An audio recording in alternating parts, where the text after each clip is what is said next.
ನಾನೀಗ ನಿಂಬೆ ಎಲೆ, ಸೀಬೆ ಎಲೆ ಮತ್ತು ಕರ್ಬೇವಿನ ಸೊಪ್ಪಿನ ಕಷಾಯ ಮಾಡ್ತಾಯಿದ್ದೀನಿ. ಈಗ ನೀರು ಕುದಿಯಕ್ಕೆ ಇಟ್ಟಿದ್ದೀನಿ. ನಾವು ಎಲೆಗಳನ್ನ ಕಿತ್ಕೊಂಬರ್ಬೋದು.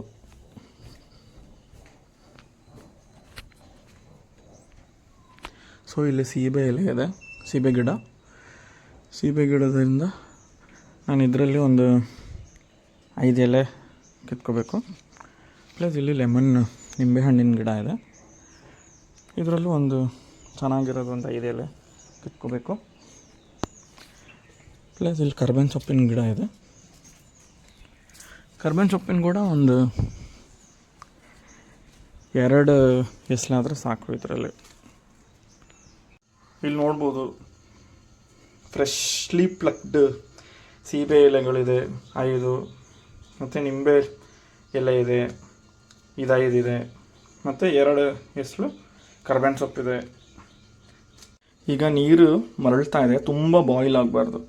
ಮತ್ತು ಇದನ್ನೆಲ್ಲ ಕಟ್ ಮಾಡಿಟ್ಟಿದ್ದೀನಿ. ಕೈನಲ್ಲೇ ಒಂದು 2 ಪೀಸ್ ಮಾಡ್ಬೋದು. ಇದನ್ನೆಲ್ಲ ನೀರಿಗೆ ಹಾಕಬೇಕು. ತುಂಬ ಕುದಿಯೋಕ್ಕೆ ಬಿಡಬಾರ್ದು, ಸಿಮ್ಮಲ್ಲೇ ಇದೆ. ಇದನ್ನು ಕ್ಲೋಸ್ ಮಾಡಿ ಅಟ್ಲೀಸ್ಟ್ ಒಂದು 20 ಮಿನಿಟ್ಸ್ ಬಿಡಬೇಕು. ಈಗ 20 ನಿಮಿಷ ಆಗಿದೆ. ಸೊ ಇದ್ರದ್ದು 20 ನಿಮಿಷ ಆಗಿರೋದ್ರಿಂದ ನಾವು ಆಫ್ ಮಾಡ್ಬೋದು. ಇದನ್ನು ಗ್ಲಾಸಿಗೆ ಬಗ್ಗಿಸ್ಕೋಬೇಕು.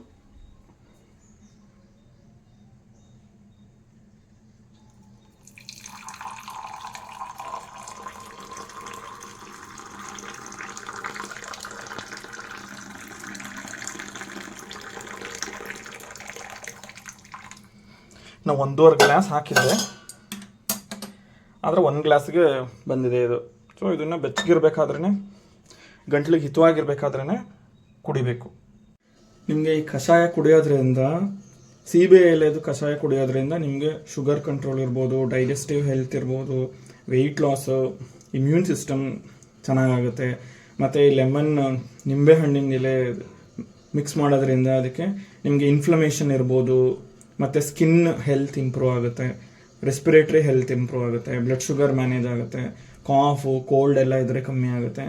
ಮತ್ತು ಕರ್ಬೇವಿನ ಸೊಪ್ಪು ಮಾಡೋದ್ರಿಂದ ಕೂದಲು ಚೆನ್ನಾಗಾಗುತ್ತೆ. ತಿರ್ಗಾ ವೆಯ್ಟ್ ಲಾಸು, ಮತ್ತು ಮಾರ್ನಿಂಗ್ ಸಿಕ್ನೆಸ್ಸು, ಮತ್ತು ಇದರಲ್ಲಿ ಆ್ಯಂಟಿ ಆಕ್ಸಿಡೆಂಟ್ಸ್ ಇರುತ್ತೆ, ಮತ್ತು ಡೈಜೆಸ್ಟಿವ್ ಹೆಲ್ತು, ಇದು ಶುಗರ್ ಕಂಟ್ರೋಲ್ ಮಾಡುತ್ತೆ. ಸೊ ಇಷ್ಟನ್ನು ಮಿಕ್ಸ್ ಮಾಡೋದ್ರಿಂದ ಡೈಲಿ ಇದನ್ನು ಕುಡಿದ್ರೆ ಬೆಸ್ಟ್.